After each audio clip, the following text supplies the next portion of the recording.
Hello, I am Dr. Kimberly Douglas, and I am the chief contributor to the Substack, The Learning Landscape, where we are mapping 21st century learning.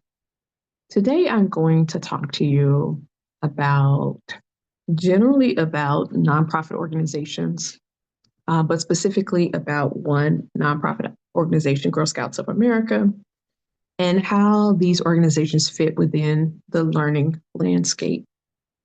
What this conversation will do or help me do is talk about modifications that I am suggesting for Bloom's taxonomy. And you will eventually see I'm working on an infographic that help explain these differences or modifications that I think need to be made to the model. So I've been thinking about Girl Scouts lately, and it's got me feeling a little bit sentimental because I was a Girl Scout. And being a Girl Scout was a life-changing experience for me. So let me tell you a little bit about that. And then I will talk more about where it fits in the learning landscape. So I was a Girl Scout. I was a Brownie, which was like the little bitty eight, I can't remember the age exactly, but 8-year-olds. And then I moved up to Girl Scouts.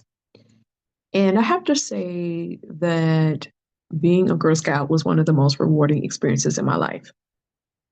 I want to say I recognize that this was not the case for everybody who was in Girl Scouts.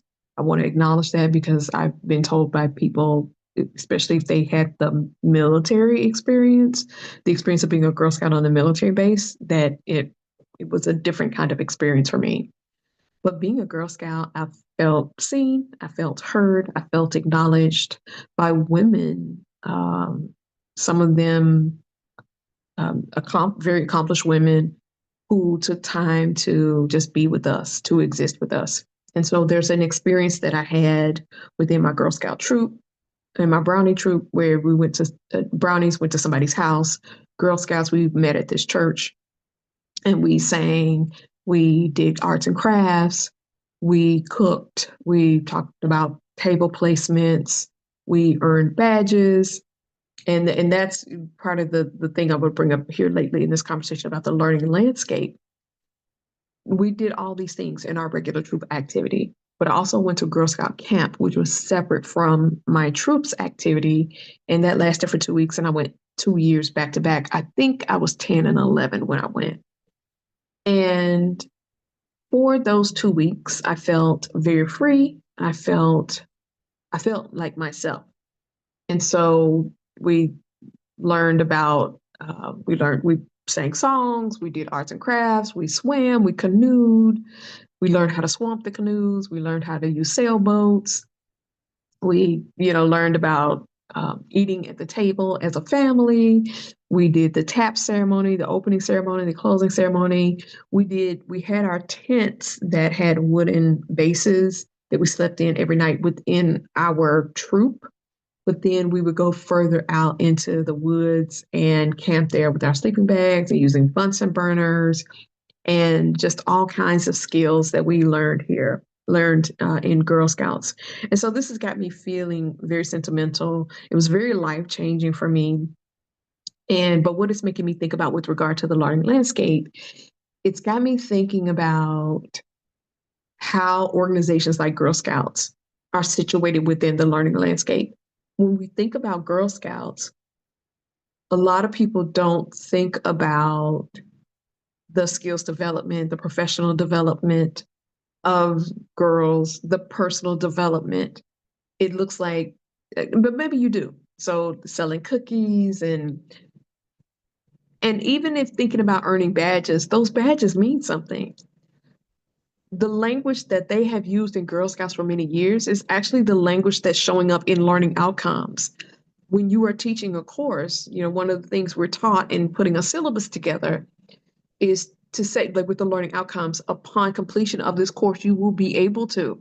Girl Scouts has been doing that for many, many years. And I just was thinking about Girl Scouts, but also other organizations I was involved with, like the Boys and Girls Clubs of America, where they were doing informal learning and skills development in it informal. And when I say informal, I mean like outside of the traditional educational environment. but they have been doing skills development forever. And so when we look at the learning landscape, we have to see all the spaces. So I've talked about the podcast, I've talked about gaming, I've talked about gig work and the learning hubs inside the gig applications. Nonprofits are very important to the learning landscape. So there are explicitly educational programs that are offered by many nonprofits, but there are also educational programs that are not labeled as such that are involved in skills development, including some of the skills that you learn in Boys and Girls Clubs of America and also Girl Scouts of America. And I want to say this, let me pause for a second here.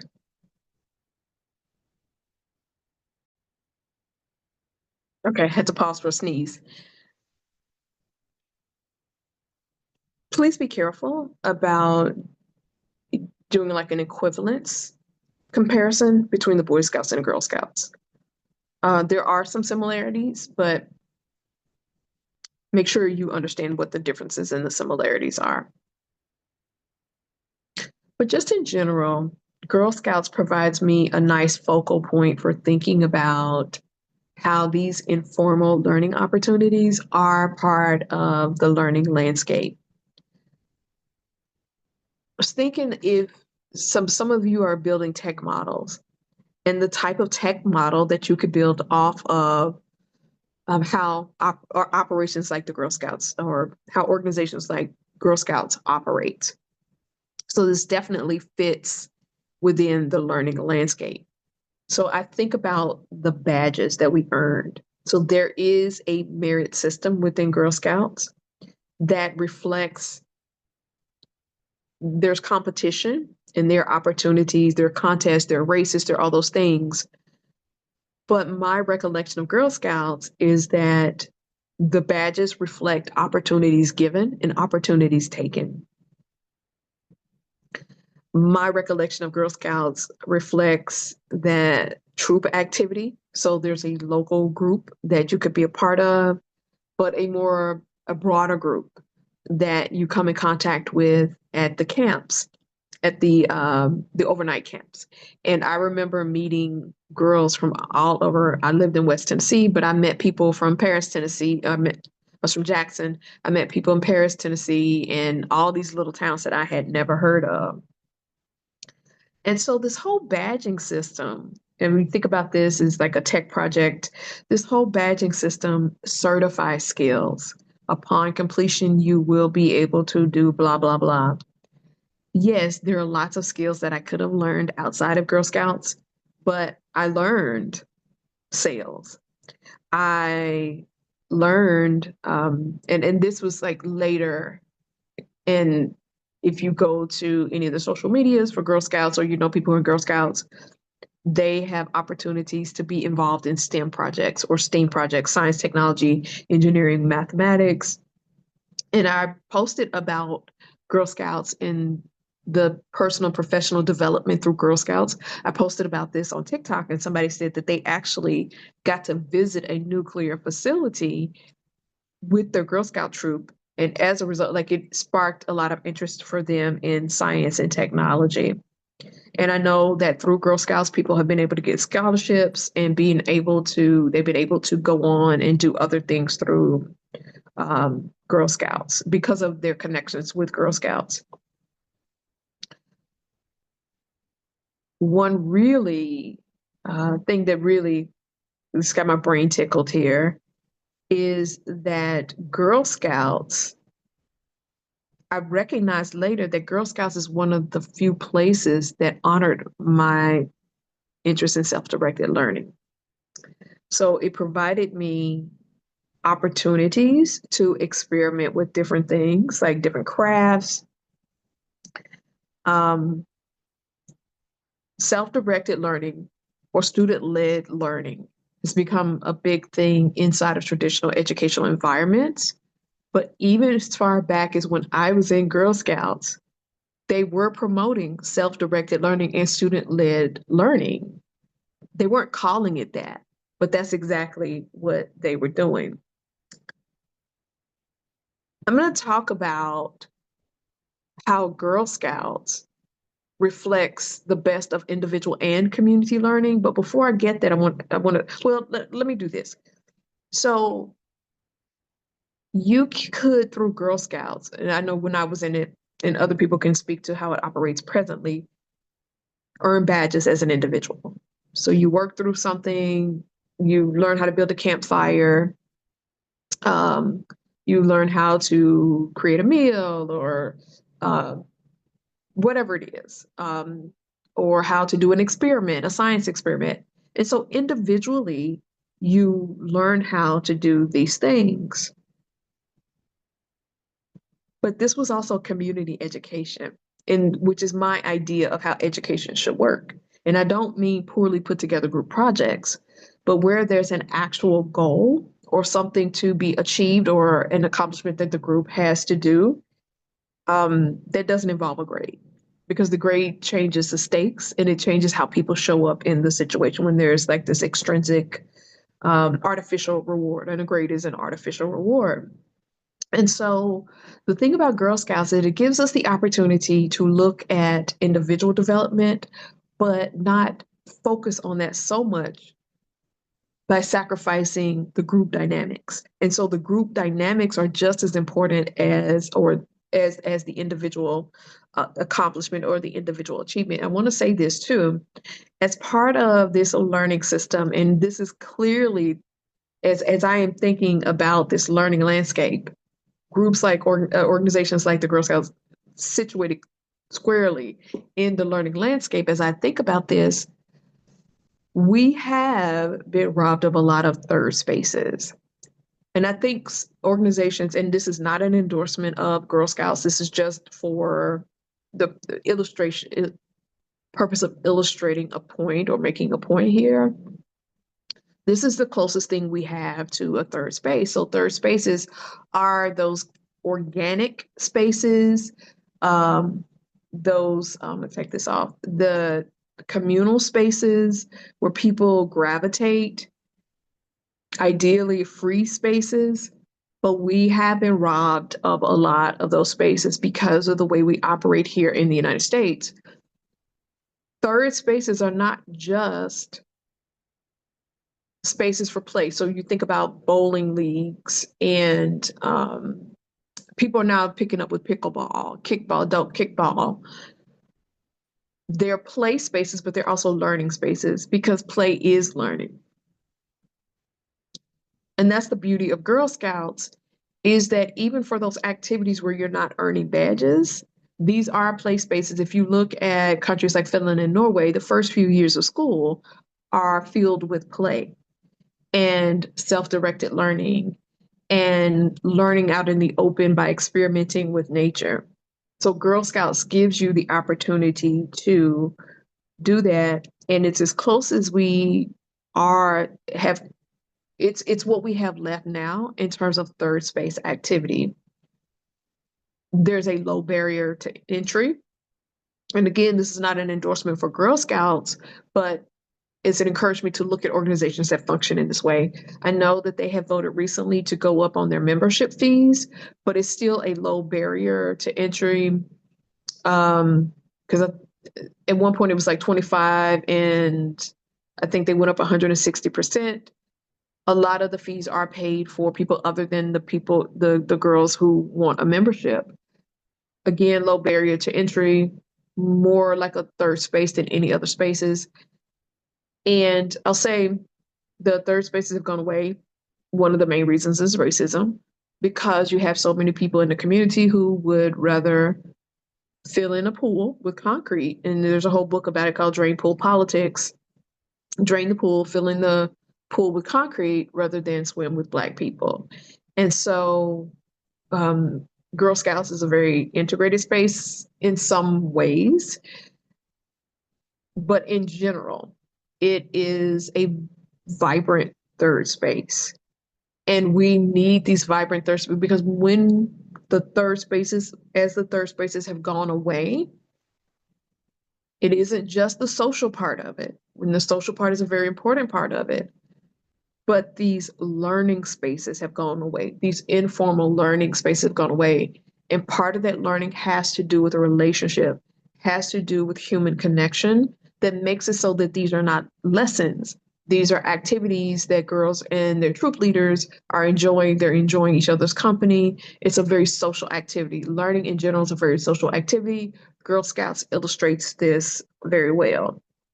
So this takes me to talking about Bloom's taxonomy. So when we look at Bloom's, and I will post it here when I post a video, Bloom's, let me say this about models. So this model has endured for a while, and a model is not going to explain everything. The question about a model, the question to ask is the model useful? And I personally have found it very useful to talk about the things that we need to learn or how we're learning. I've found Bloom's to be a very useful guide for that. So I'm thinking about ways that I would modify it though. At the bottom rungs, you talk about remembering and understanding and describing and explaining. I think at those bottom rungs, those are things that are better done individually. But when you start to get to the top of that pyramid, and AI is changing this a bit, but not entirely. When you get to the top of the pyramid where you start to apply and evaluate and integrate and synthesize and create and transform, for me, those are more communal activities or community activities. And so when I think about an organization like Girl Scouts and the activities that you're engaged in with Girl Scouts, yes, you can go off and you can do all those things at the bottom, but the real meaning, the way that we made meaning in those circumstances is when we were able to dissect something or collect leaves and examine the leaves and describe them after we collected them, or build a Bunsen burner. So we would actually, in the arts and crafts, take a tuna can and some cardboard and put the tuna can, put wax in the tuna can with cardboard and put a wick in it, so that when we went out to camp out further, we would take like a high C big can, cut it out, and slide the little tuna can underneath and actually cook our meals there. So it was through that development that is more communal that we could do together in helping each other pour the wax or figuring out how to put the cardboard in. So yeah, we could do it as individuals, but it took on a whole new meaning when we were helping each other build the Bunsen burners, cut out the Bunsen burners, then take the Bunsen burners and actually cook a meal. And so we were on our individual burners, but we were sharing tasks and roles and responsibilities as a community. And so I think about Bloom's as we go higher and higher up that rung, the work becomes more meaningful, the learning deepens, the experience deepens when we're able to bring people into the synthesis, the integration, the building, the creating, the transforming. And so again, I'm talking about Girl Scouts today because I'm feeling a little sentimental about it, but I want to situate organizations like Girl Scouts within the learning landscape. I know I talk a lot about the digital learning landscape, and Girl Scouts is part of that digital learning landscape. The organization is finding its place within the digital landscape, but it exists in real life. It exists outside of a digital realm. It has an identity that is separate from what it does digitally. And it was a huge skills development opportunity for me that was based on not just my individual merit or my individual accomplishments. And I'll say this about that, like as a person who grew up kind of with this Black excellence shadow above me, where I'm expected as a female child to perform a certain way. There was a performance aspect of it, but it was different. It was different for me to just have people there helping. There were a, there were accomplishments that they expected, but what sticks with me is just the opportunity to engage in the activity. just the opportunity to show up and to be a part of it. And if you kept pursuing it, if I kept pursuing it, persistent with it, then it worked. It worked. And I'm thinking about something I just realized recently. It took me all these years to figure it out. I think about how we were able to do crafts and things like that through Girl Scouts. One of the things I did not like about art in a traditional school, particularly I'm thinking about junior high school, which I'm dating myself by saying junior high school. You go into art, I need transition time. Go into art, I have to transition from like the hustle and bustle of getting to class. By the time I got into the activity, it would be time to go. So then I have to transition out, and I need time for transitions. And I bring that up because I'm thinking about Girl Scouts and how like I would go to this church on Saturdays and we had time to just work on stuff. And this wasn't part of my notes. This is just me realizing like having the language for this in this moment. But I'm just thinking about how the laid back environment, we were in a church basement where they held a daycare. So we had plenty of seating. It was a quiet, serene environment. It just helped with the transition so much. We would open up with our pledge and a song and close with a song. So we had a routine, but we also had space to develop whatever we were working on. So I remember that as well. Um, and that's very important to skills development and learning. And how it was, I just, had just been thinking about how it's similar to going to art class in some ways, depending upon what we're working on. It's similar to going to art class in school, but it helped me with the transitions. Okay. So if you were a Girl Scout, let us know about comment about your Girl Scout experiences, whatever they were. We're interested in hearing those. But the whole point here is that this is part of the learning landscape. This also is part of the learning landscape. This is also part of my skills development. It's part of who you see in front of you today. And in the digital environment, you can get badges that certify that you know certain things, just like we got the badges that were on our sashes in Girl Scouts. And so that was a merit system. That was a merit system and was important and showed skills development. But I also want to add that the merit for being in Girl Scouts was in the experience. That was also the merit.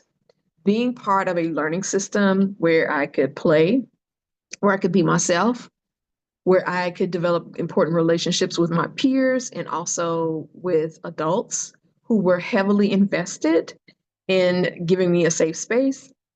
That was part of a learning system. And Girl Scouts remains part of the learning landscape today. And let me say this, and I'm interested in reading more about this now that I'm talking about it and kind of reminiscing on it. When I say learning landscape, so mostly in this Substack, I talk about adult learning. So I am reflecting on my experiences as a kid, as a child. But I'm also, now that I'm talking, thinking about the troop leaders and the training that they go through and the sharing across troop leaders, like within the group. They are a community of practice. The troop leaders within Girl Scouts is a community of practice and of professional and personal development. Like that is personal development for them as well. So even as I look at Girl Scouts, I also look at the people who are leading as adults, because the girls are leading too, but who are leading as adults within Girl Scouts. So going back to Bloom's and looking at those verbs of remembering, understanding, describing, evaluating. When you get to integrating and synthesizing and leading and creating and building, those things, when you get to those higher rungs of activity, what you're talking about is community activity. And that community and the social part of learning is so important to this process. Let me know your experiences with Girl Scouts or your perception of Girl Scouts. But the whole point of this conversation is that organizations like Girl Scouts need to be considered as part of the learning landscape. And there's so many lessons that we can draw from them, especially like with the badging system and the merit system that we are essentially mimicking in the digital environment. It's been really fun to talk about this. My mind is still reminiscing on it. Take care. Goodbye.